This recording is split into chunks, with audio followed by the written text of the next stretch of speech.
മുരി അബൂബക്കറിൻ ഫല്ലുസല്ലി ബിന്നാസ്, സിദ്ദീഖുൽ അക്ബറിനോട് പറയൂ നിസ്കാരത്തിന് ഇമാമത്ത് നിൽക്കാൻ. ഐഷ റളിയല്ലാഹു തആല അൻഹ പിന്നെയും ഇത് തന്നെ ആവർത്തിച്ചു, നബിയെ ഉപ്പാനെ ഒഴിവാക്കണം, അതാ നല്ലത്. ആ അവസരത്തിൽ നബി സല്ലല്ലാഹു അലൈഹി വസല്ലം പറയാണ്, മുരി അബൂബക്കറിൻ, അബൂബക്കറിനോട് കൽപ്പിക്കൂ അദ്ദേഹം തന്നെ നിസ്കരിക്കണം. ഫഇന്നകുന്ന സവാഹിബു യൂസുഫ, നിങ്ങൾ ആ യൂസുഫ് നബിയെ അപകടത്തിലാക്കിയ സ്ത്രീവർഗത്തിന്റെ പാരമ്പര്യമുള്ള ആളുകളല്ലേ. നിങ്ങൾ വർത്താനൊന്നും പറയണ്ട, നിങ്ങൾ ആ വർത്താനങ്ങളൊന്നും പറയണ്ട, അബൂബക്കറിനോട് നിസ്കരിക്കാൻ പറയൂ, വേറൊന്നും പറയണ്ട, വേറൊന്നും ഇങ്ങോട്ട് പറയണ്ട. ഇങ്ങനെയൊക്കെ എത്രമാത്രം പിന്നെയും പിന്നെയും പ്രേരിപ്പിച്ചിട്ടാണ് മദീന പള്ളിയിൽ നിസ്കാരത്തിന്റെ ഇമാമത്ത് സ്ഥാനം പോലും ആരേറ്റെടുക്കുന്നത്? അബൂബക്കർ സിദ്ദീഖ് റളിയല്ലാഹു അൻഹു ഏറ്റെടുക്കുന്നത്.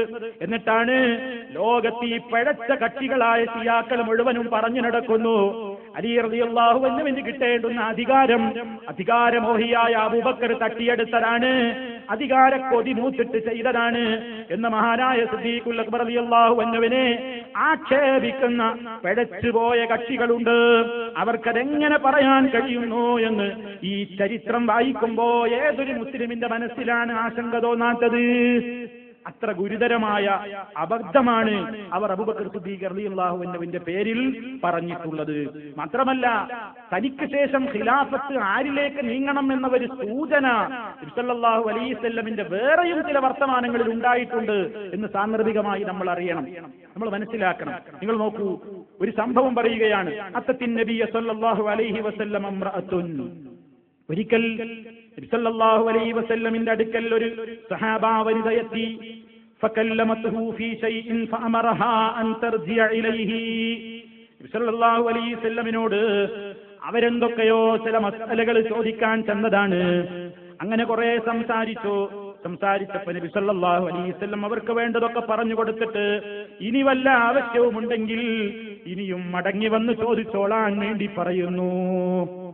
ആ അവസരത്തിൽ ഈ സഹാബാ വനിതയുടെ ഒരൊറ്റ ചോദ്യം, യാ റസൂലല്ലാഹ്, അല്ലാഹുവിന്റെ റസൂലേ, അറഅയ്ത ഇൻ ജിഅ്തു വലം അജിദ്ക, ഇനി ഞാൻ ഒരിക്കൽ നിങ്ങളുടെ അടുക്കേക്ക് മടങ്ങി വരുമ്പോ അങ്ങയെ ഞാൻ കണ്ടില്ലെങ്കിലോ?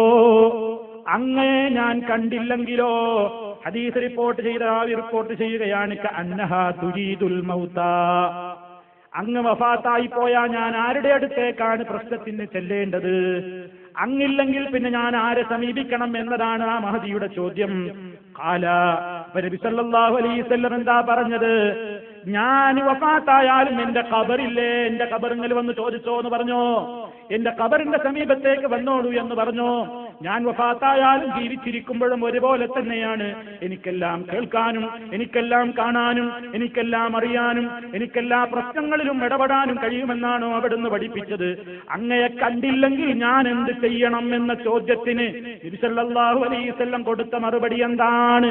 കേട്ടോളൂ, ഇല്ലം തജിദീരി ഫഅതി അബൂബക്കറിൻ, എന്നെ നീ കണ്ടില്ലെങ്കിൽ അബൂബക്കറിന്റെ അരികിലേക്ക് ചെല്ലണം, എന്നെ കണ്ടില്ലെങ്കിൽ അബൂബക്കർ സിദ്ദീഖിന്റെ അരികിലേക്ക് ചെല്ലണം. നോക്കൂ നിങ്ങൾ, അപ്പ നബി സല്ലല്ലാഹു അലൈഹി വസല്ലം ആ പറഞ്ഞതിലൂടെ അവിടുന്ന് ഒരു സൂചന അതിലും കിട്ടുകയാണ്. തനിക്ക് ശേഷം വേണ്ടത് ആരാണ്? അബൂബക്കർ സിദ്ദീഖ് റളിയല്ലാഹു അൻഹു ആണെന്നൊരു സൂചന അതിലും നമുക്ക് മനസ്സിലാക്കാൻ കഴിയുന്നു. മാത്രമല്ല, ഖിലാഫത്ത് സംബന്ധമായ ചർച്ച നടന്നപ്പോ സഹാബിമാര് പറഞ്ഞില്ലേ, ഹിജ്റക്ക് പോയപ്പോ ഇദ്ഹുമാ ഫിൽ ഗാരി എന്ന് പറഞ്ഞില്ലേ, ആ ഗുഹയിൽ ആ രണ്ടാമനായിട്ടുണ്ടായിരുന്ന കൂട്ടാളി അബൂബക്കർ സിദ്ദീഖ് റളിയല്ലാഹു അൻഹു അല്ലേ? നമുക്ക് പിന്നെന്താ സംശയിക്കാനുള്ളത് എന്ന് പറഞ്ഞുകൊണ്ടല്ലേ സ്വഹാബത്ത് ഒന്നടങ്കം സിദ്ദീഖുൽ അക്ബർ റളിയല്ലാഹു അൻഹുവിന് ബൈഅത്ത് ചെയ്തത്. അപ്പൊ നിങ്ങൾ നോക്കൂ, ഇവിടെ നമ്മൾ മനസ്സിലാക്കണം, നബി സല്ലല്ലാഹു അലൈഹി വസല്ലം ഈ ഒരു പ്രത്യേകമായ ഘട്ടത്തിൽ അതാ ഓരോ ഉപദേശങ്ങളും നടത്തിയ കൂട്ടത്തിൽ ഞാൻ നേരത്തെ പറഞ്ഞില്ലേ, ഖബർ ആരാധനയെ സംബന്ധിച്ച് അവിടുന്ന് ഗൗരവത്തോടുകൂടി പറഞ്ഞിട്ടുണ്ട്. ഖബറിങ്ങിൽ വന്നിട്ടുള്ള ആ നിലക്ക് പല പഴച്ചുപോയ കക്ഷികളും ചെയ്യുന്ന പ്രവർത്തനങ്ങളെ നബി സല്ലല്ലാഹു അലൈഹി വസല്ലം തന്റെ അന്തിമമായ ഉപദേശങ്ങളിലും ജനങ്ങളോട് പറഞ്ഞിട്ടുണ്ട്. അവിടുന്ന് പറയുന്നു, അലാ അറിയണേ, വഇന്നമൻ കാന ഖബലകും കാനൂ യത്തഖിദൂന ഖുബൂറ അംബിയാഇഹിം വസാലിഹീഹിം മസാജിദ്, ഇതൊക്കെ നബി സല്ലല്ലാഹു അലൈഹി വസല്ലമിന്റെ അവസാന ദിവസങ്ങളിൽ കൊടുക്കുന്ന ഉപദേശങ്ങളാണ്. എന്താ പറയുന്നത്? അറിയണം ജനങ്ങളെ, നിങ്ങളുടെ മുമ്പുള്ള കക്ഷികൾ ചിലരൊക്കെ അവരുടെ അമ്പിയാക്കളുടെ ഖബറുകളെ അതുപോലെ തന്നെ അവരുടെ സ്വാലിഹീങ്ങളുടെയും അഥവാ സദ്വൃത്തന്മാരുടെയും പുണ്യാളന്മാരുടെയും ഒക്കെ ഖബറുകളെ അവർ ആരാധനാ സ്ഥലങ്ങളാക്കി മാറ്റിയിരുന്നു.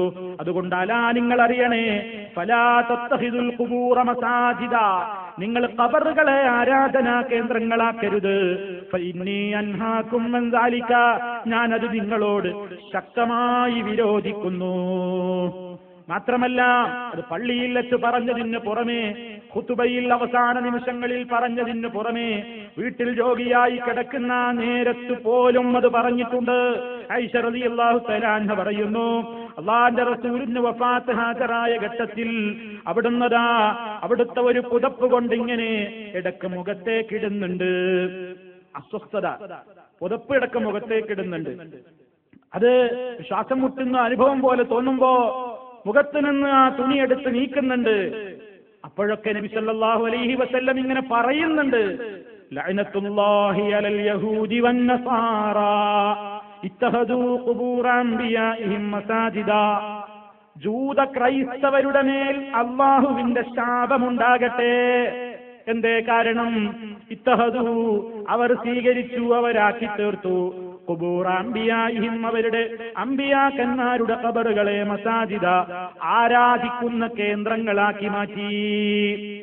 ഖബറുകൾ ആരാധനാ കേന്ദ്രങ്ങളാക്കി, ഖബറുകൾ പൂജാസ്ഥലങ്ങളാക്കി മാറ്റിയ ജൂത ക്രൈസ്തവ നടപടിയെ ജീവിതത്തിന്റെ അവസാന ഘട്ടത്തിലും ഈ ഉമ്മത്തിനോട് അവിടുന്ന് താക്കീത് ചെയ്യുകയാണ്. ഈ സംഭവം റിപ്പോർട്ട് ചെയ്ത ആയിഷ റളിയല്ലാഹു തആല അൻഹ പറയുകയാണ്, യുഹസ്സിറു, അവിടുന്ന് മുന്നറിയിപ്പ് നൽകിയതാണ്, അവിടുന്ന് പേടിപ്പെടുത്തിയതാണ്, മിസ്ലല്ലദീ സനഉഹു, ആ ജൂത ക്രിസ്ത്യാനികൾ ചെയ്ത പണി ഈ സമുദായത്തിൽ ഇല്ലാതിരിക്കാൻ അവിടുന്ന് അവസാന ഘട്ടത്തിലും താക്കീത് നൽകിയതാണ്.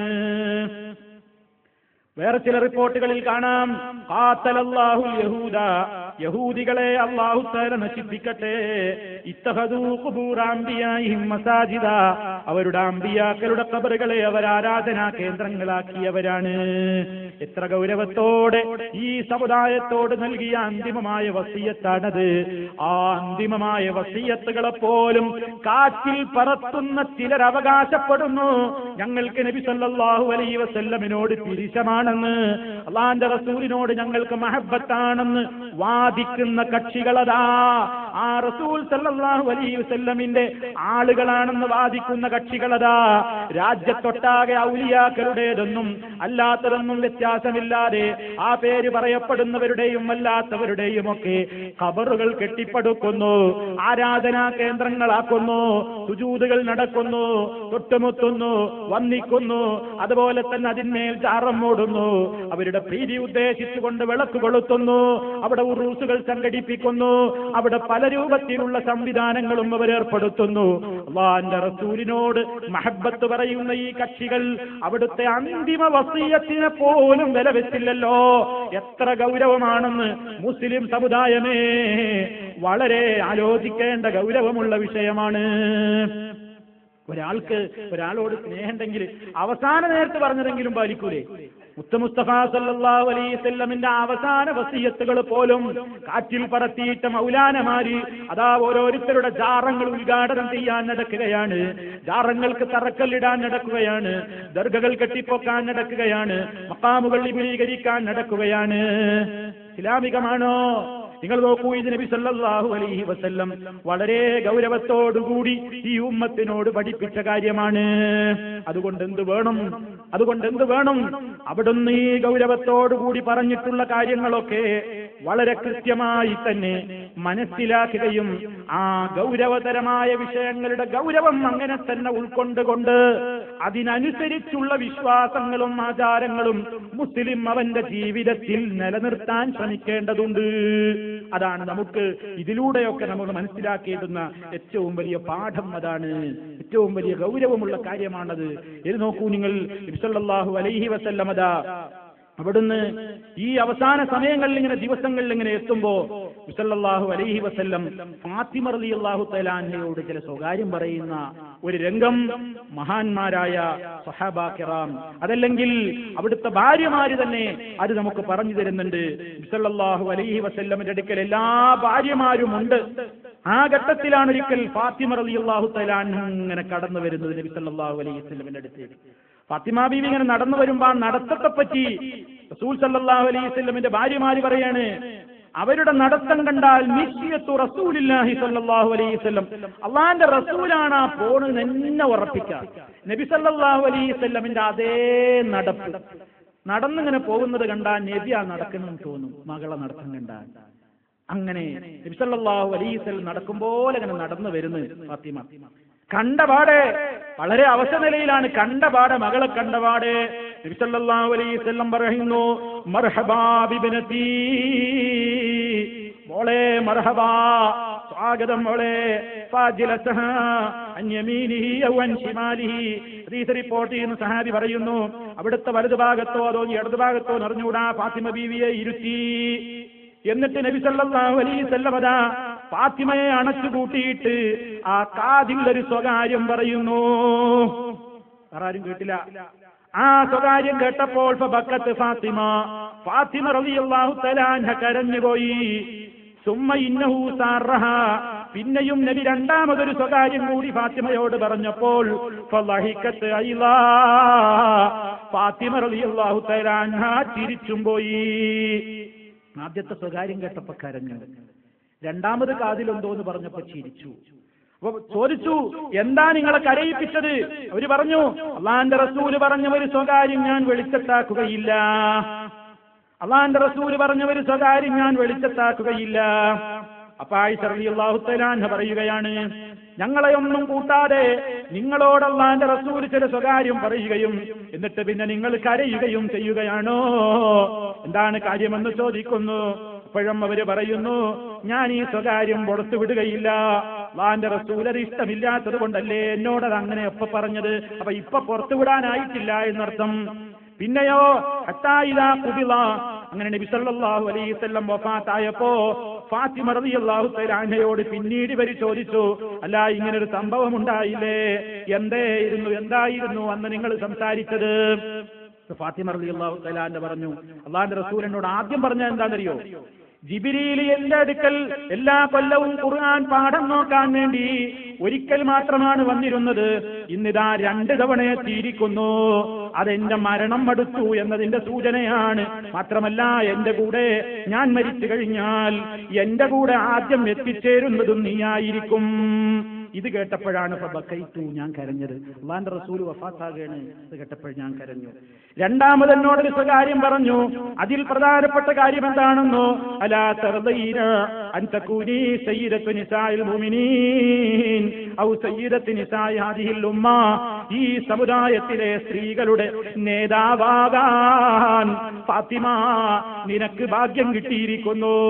ഈ സമൂഹത്തിലെ സർവ്വ പെണ്ണുങ്ങളുടെയും നേതാവാണ് ഫാത്തിമ നീ എന്ന് അതാ നിന്നെ ഞാൻ അറിയിക്കട്ടെ. ഇതാണ് എന്നോട് രണ്ടാമത് പറഞ്ഞ സ്വകാര്യം. ഫളഹിഖ്തു ലിദാലിക, അത് കേട്ടപ്പോഴാണ് ഞാൻ സന്തോഷം കൊണ്ട് ചിരിച്ചും പോയത്. ഇങ്ങനെ 2 സ്വകാര്യം പറഞ്ഞ ഒരു അനുഭവം ഫാത്തിമ റളിയല്ലാഹു തആല അൻഹ പിൽക്കാലത്ത് പറഞ്ഞിട്ടുണ്ട്. അപ്പൊ നോക്കൂ, മരണത്തോടടുത്ത ഘട്ടത്തിൽ അത് ഫാത്തിമ റളിയല്ലാഹു തആല അൻഹയോട് പറഞ്ഞു എന്നർത്ഥം. ഇനിയും അതുമായി ബന്ധപ്പെട്ട പല കാര്യങ്ങളും നമുക്ക് വിവരിക്കാനുണ്ട്. ഇൻഷാ അല്ലാഹ് നമ്മുടെ അടുത്ത അവസരത്തിൽ നമുക്ക് വിവരിക്കാം.